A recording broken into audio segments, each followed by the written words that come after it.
Сәлем, құрметті достар. Мына бір керемет ғажап жаттығуды әркім үй жағдайында жасап, өзін остеохондроз немесе желке ауруларына қатысты барлық ауруларды жазуына әбден мүмкін. Неге десеңіз, әркім сол ауруларға байланысты түрлі массажистерге барып, массаж жасатып, ақшасын шығарып, жолына ары-бері жүріп, уақытын кетіріп әлек болады. Осыны үй жағдайында да осылай жасауыңызға болады. Тек бөтелкеге жылы су құю керек, желкеңізден өтіп кетпес үшін.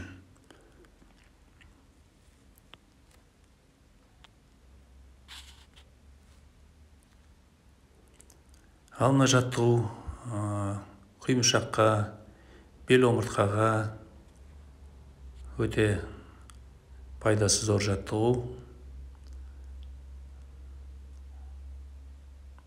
Алғашында әрине, егер бел омыртқаңыз ауыратын болса, құймышағыңыз ауыратын болса, ауырлау тиеді. Сондықтан аяғыңыздың, қолыңыздың күшіне жүгінуге тура келеді жылжыған кезде. Бара-бара күнделікті жасай берсеңіз, ауырсынған қойып, кішкене салмақ түсіресіз күнделікті. Қолыңыздың күшін кішкене азайтып, аяғыңыздың күшін азайтып, тік жатып дегендейім, ұзыннан жатып жасап дағдыланасыз. Күнделікті дағдыға айландырсаңыз, көп септігін тидіреді.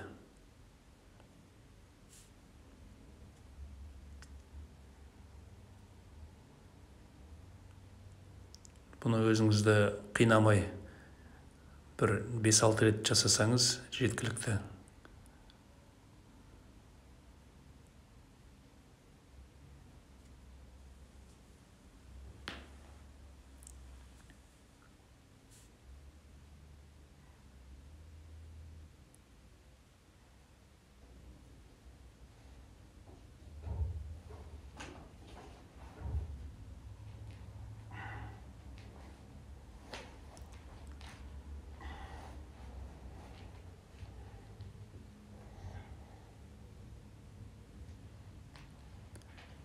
Ал енді мына қарапайым бір жаттығуды әркім білеміз, біле тұрса да жасамаймыз.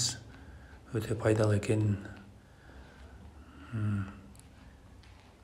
Құймышаққа, бел омыртқаға, омыртқаның бұлшық еттерінің жақсы дамуына өте септігін тидіретін жаттығу.